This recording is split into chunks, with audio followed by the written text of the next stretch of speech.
13,00,000 টাকা, 13,28,305 টাকা উনি হিসাব দিয়ে বলেছেন, সেটা আপনি নিয়েছেন সরকারিভাবে।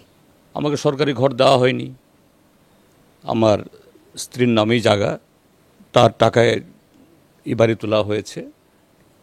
এই কল্যাণী রায় মহোদয়ার হেফাজতে আরও দুটো গাড়ি।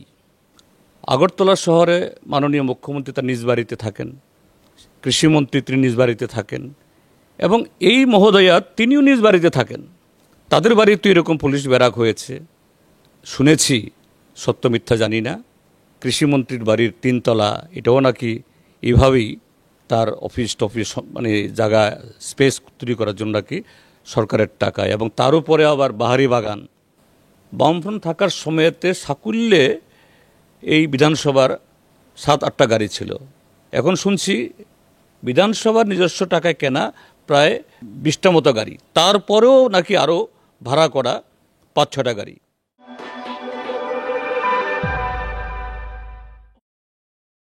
নমস্কার, দেখছেন খবরের প্রতিবাদের সাক্ষাৎকারের আরও একটি নতুন পর্ব। আজকে আমার সঙ্গে আলোচনায় রয়েছেন বিরোধী দলনেতা শ্রী জিতেন্দ্র চৌধুরী। নমস্কার স্যার, স্বাগত খবর। নমস্কার। নমস্কার। বিগত বেশ কয়েকদিন যাবৎ বিধানসভা অধিবেশন নিয়ে আমরা একাধিকবার কথা বলেছি, আজকেও একই বিষয়, তবে আজকে বেশ কিছু অন্য প্রসঙ্গ আমরা লক্ষ্য করেছি। গতকাল অর্থাৎ 26শে মার্চ বিধানসভা অধিবেশন চলাকালীন মাননীয়া বিধায়িকা কল্যাণী রায়, বিরোধী দলনেতা শ্রী জিতেন্দ্র চৌধুরী এবং তার আগে যিনি রাজ্যের প্রাক্তন মুখ্যমন্ত্রী ছিলেন এবং প্রাক্তন বিরোধী দলনেতা ছিলেন শ্রী মানিক সরকার, উভয়কে কেন্দ্র করে বেশ কিছু মন্তব্য করেছেন।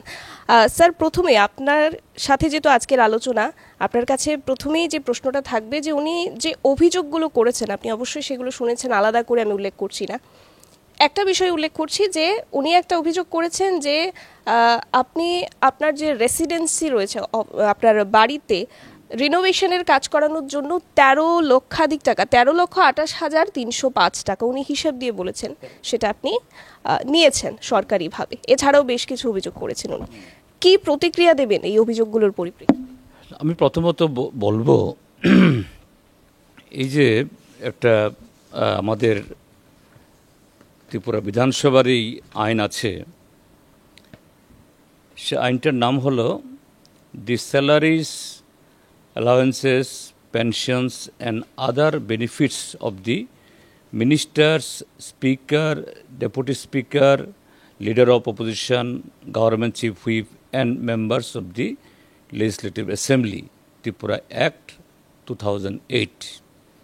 পরবর্তী সময়তে এগুলি আরও অ্যামেন্ডমেন্ট হয়েছে বেশ কয়েকবার। সেই অ্যামেন্ডমেন্ট অনুসারে, এই আইন অনুসারে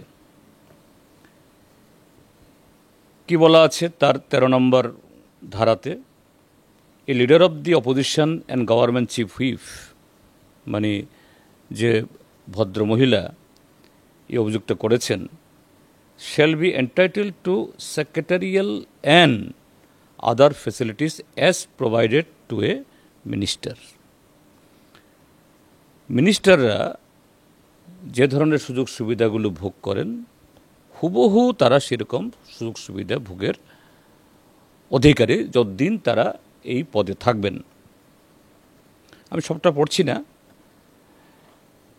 সেখানে আরেকটা ধারা আছে 15 নম্বর, রেসিডেন্স অফ মিনিস্টার্স এক্সেট্রা, অর্থাৎ মন্ত্রী বা এই বিরোধী দল নেতা, চিফ হুইপ, তাদের each minister, speaker, deputy speaker, leader of the opposition and government, chief whip shall entitle without any payment of rent to the use and maintenance of a furnished residence throughout the term of his office and for a period of 1 month immediately thereafter. তারপর বলা আছে তারই যে আর একটা উপধারাতে, so long as residence under subsection 1 is not provided, যদি সরকার থেকে এরকম কোনো বাড়ি দেওয়া না হয় ওই পদমর্যাদায়, there shall be paid a house rent of সোয়ানসো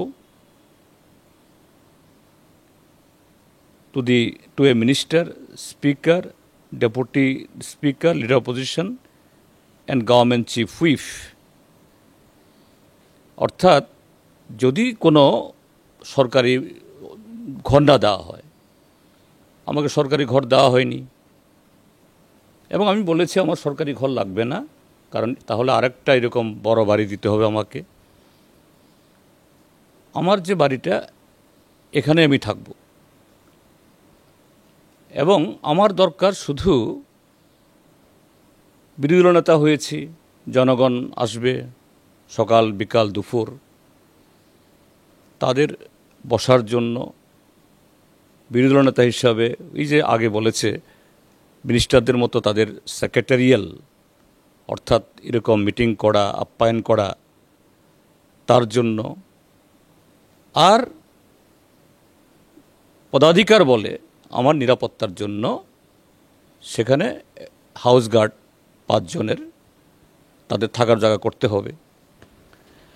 তো আমি কৃষ্ণনগরে যে বাড়িতে থাকি, যখন বাড়িটি তৈরি করে আমার স্ত্রীর নামেই জায়গা এবং স্ত্রী তার টাকায় এই বাড়ি তোলা হয়েছে, তখন যখন একতলা শেষ করার পর একজন দোকানদার আমাকে এসে বলেন যে না, যদি নিচের তলাকে ওনাকে যদি একটা দীর্ঘমেয়াদী ভাড়া দেওয়া হয় তাহলে উপরতলার বাড়ি তৈরি করার জন্য যা অর্থ লাগবে তিনি সব দেবেন, ধীরে ধীরে ওই ভাড়া থেকে যে টাকা দিয়েছেন তা কাটা যাবে।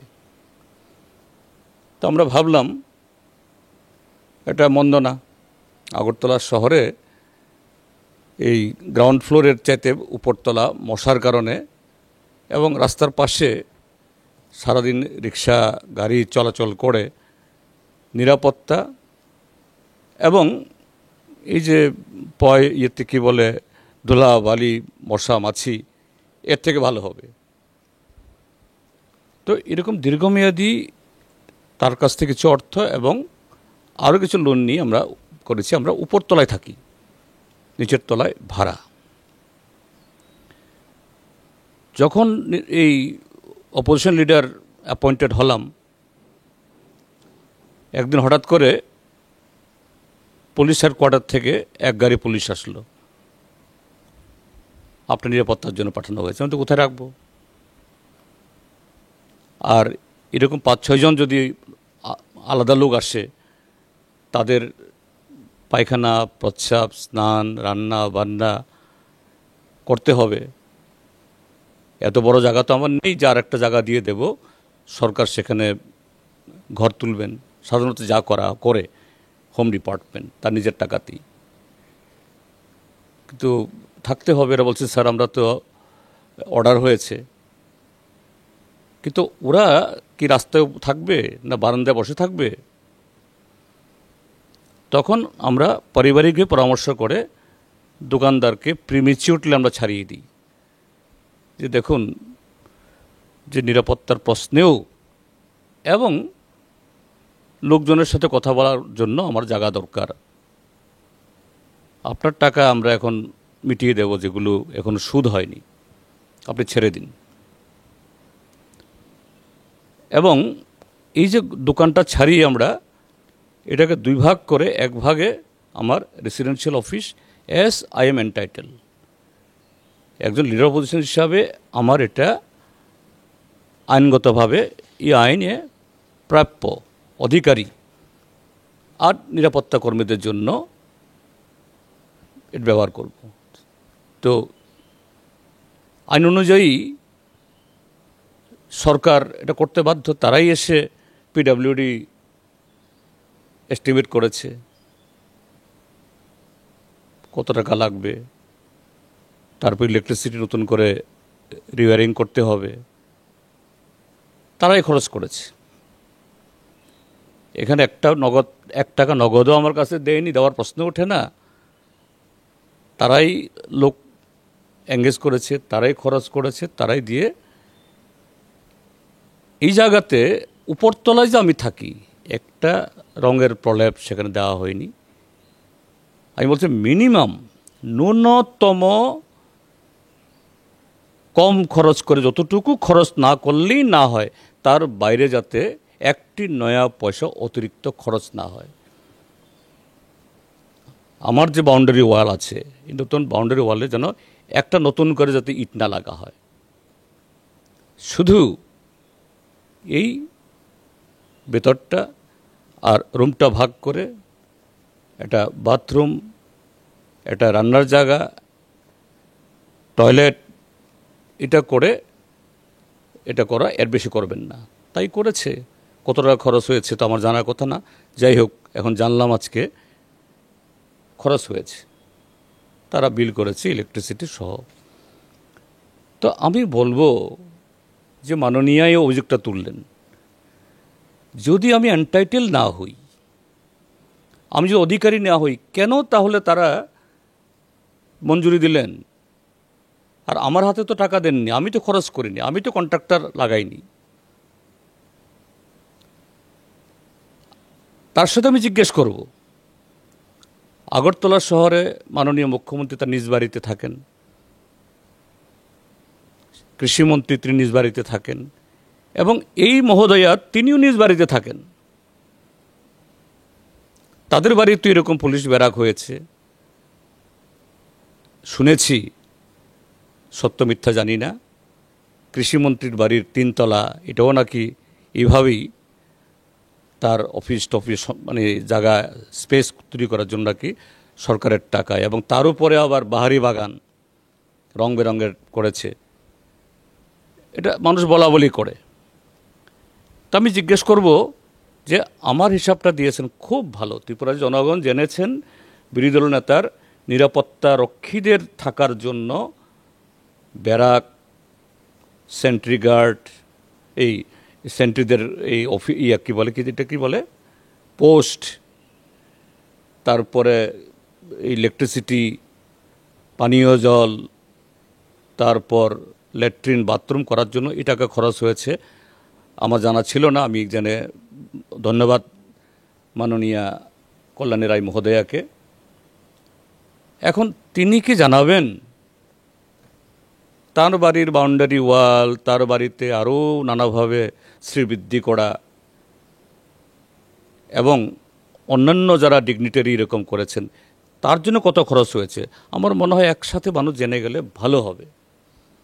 ত্রিপুরার জনগণ যদি বলে না এগুলি আপনাদের ফেরত দিতে হবে, নিশ্চয়ই আমি রেডি থাকব, এবং অবশ্যই অন্যদের জন্য যা হয়েছে তারাও নিশ্চয়ই এগুলি করবেন।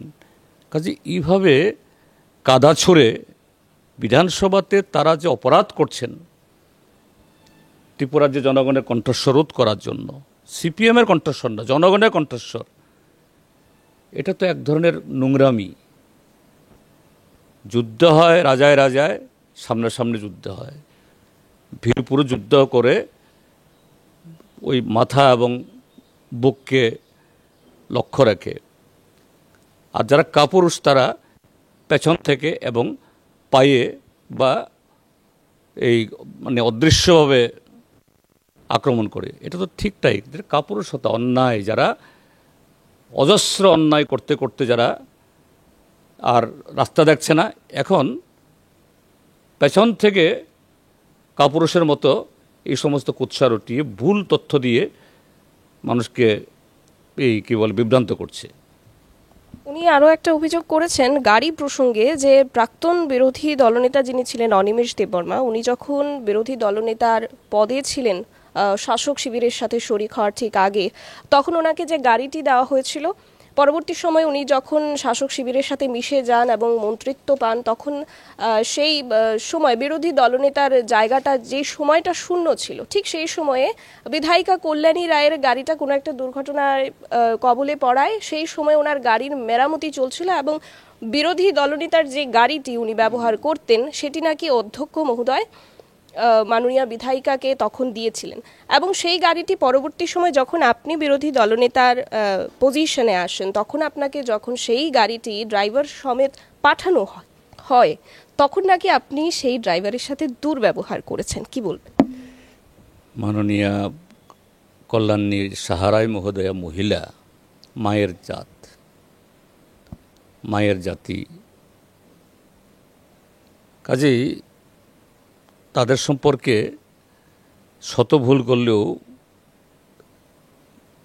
তাদের খারাপভাবে বলা যায় না। কিন্তু দুর্ভাগ্যের কিভাবে এরকম জলজন্ত একটা অসত্য তথ্য তিনি দেন। 20শে মার্চ যখন আমি এই বিরোধী দলের তার দায়িত্ব পাই, স্বাভাবিক গাড়ি অ্যাভেলেবেল ছিল না। সেই গাড়িটি যে মাননীয় অনিমেষ দেববর্মা মন্ত্রী হয়েছেন তিনি রেখে দিয়েছেন। হয়তো সেক্রেটারিয়েট তাকে নতুন গাড়ি দেয়নি, বলছেন কদিন সময় লাগবে। ঠিক আছে, আমি বলেছি আমি তো পার্টির গাড়ি চড়ি, আমার একটা গাড়ি আছে। তারপরও ইয়ের থেকে, অ্যাসেম্বলি থেকে আমাকে একটা ভাড়া গাড়ি পাঠানো হলো এবং খুবই পুরনো। আমি বললাম ঠিক আছে, যদি দিয়েই থাকেন ওই গাড়িটা আসা সাপেক্ষে ভাড়া গাড়ি, এটা নতুন গাড়ি দিন। যথারীতি কয়েকদিন বাদে একটা নতুন গাড়িও আসলো, ভাড়া গাড়ি,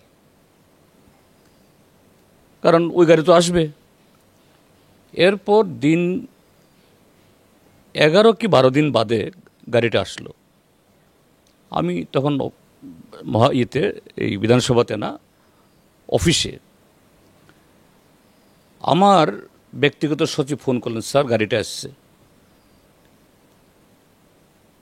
তৎকালীন সচিব, এই সচিব এখন নেই, গাড়িটা এখন পাঠাবো কিনা। আমি বললাম গাড়ি পাঠানোর দরকার নেই, এক্ষুনি একটু ধোয়া মোছা করে সুন্দর করে নতুন টাওয়েল লাগিয়ে পুরনো টাওয়েলগুলো বদলিয়ে এর পাঠান। ঘণ্টাখানেক বাদে আমাকে আবার ফোন করলেন যে স্পিকার মহোদয় নিজে, যা স্পিকার সাধারণত করেন না, করা উচিত নয়, একটা নোট দিয়ে আমার পিএসকের কাছে পাঠিয়েছেন, এই গাড়ি এক্ষুনি ফেরত দিতে হবে। কার হাতে, কার কাছে?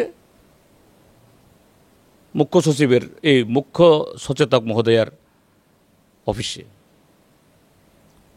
আমাকে জিজ্ঞেস করলেন যে স্যার আমি কী করবো? বললাম স্পিকার মহোদয় যখন নির্দেশ দিয়েছেন দিতেই হবে। তাই ভাবলাম বোধহয় এরকমই, যদিও আজকে শুনলাম যে দিচ্ছেন একটা জরুরি কারণে। না, এই গাড়ি তো আসছে না। একদিন যায়, দুদিন যায়, এক সপ্তাহ যায়, 3 সপ্তাহ যায়। আরে ব্যাপারটা কি? খোঁজখবর করা হলো যে না, এই গাড়ি পাওয়া যাবে না। স্পিকার অফিস থেকে বলে দেওয়া হয়েছে আমাকে ভাড়া গাড়ি চড়তে হবে। আরে কী ধরনের কথাগুলো! যে খোঁজ নিয়ে জানলাম এই কল্যাণী রায় মহোদয়ার হেফাজতে আরও 2টো গাড়ি, যে গাড়িটা পূর্বতন যে অপোজিশন লিডার মানিক সরকার যে গাড়ি চড়তেন, ইনোভা গাড়ি, সে গাড়িটা ওনার কাছে, তার সাথে আরেকটা এই মারুতি সুজুকি গাড়ি, আর তৃতীয়টা হলো এই অপোজিশন লিডারের গাড়ি, যে গাড়িটা অপোজিশন লিডারের ব্যবহারের জন্যই ফাইন্যান্স থেকে টাকা নিয়ে কেনা হয়েছে। সেই গাড়ি আসলো না, আমাকে ভাড়া গাড়ি চড়তে হলো। কিন্তু ভাড়া গাড়ি, এবং আমি শুনেছি গতকাল তিনি বলছেন এই গাড়ি নাকি আমার বিধানসভা কেন্দ্রের কোনো একজন ব্যক্তির, এবং আমি পছন্দ করে গাড়িটা রেখেছি। তো জান না এই গাড়ির মালিক, তার বাড়ি কোথায়, ড্রাইভারের বাড়ি কোথায়, এরাই তো ঠিক করে দিয়েছে। বলে দিলেন বেমালুম এটা আমার বিধানসভা কেন্দ্র মানে সাবরুমের। এক নম্বর অসত্য কথা।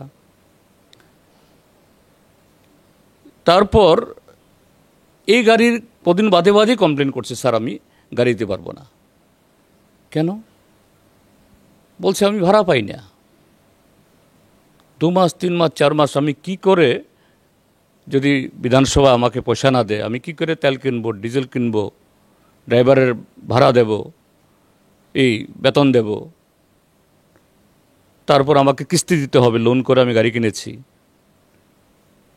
প্রায় সময়তেই এই কারণে আমার প্রোগ্রাম ক্যান্সেল হয়ে যায়। তারপর 7 মাসের মাথায় এইভাবে খুবই অসুবিধাজনকভাবে চলতে লাগলো। আমি একদিন বললাম, বাবা তুমি চলে যাও, আমি এইভাবে গাড়ি রেখে তোমারও অসুবিধা আর আমার অসুবিধা, কারণ আমি পার্টির সেক্রেটারি, অপোজিশন লিডার, আমাকে ঘুরতে হয়। এইভাবে যদি আমাকে অনিশ্চয়তায় থাকতে লাগে, গাড়িটা আমি ছেড়ে দিলাম।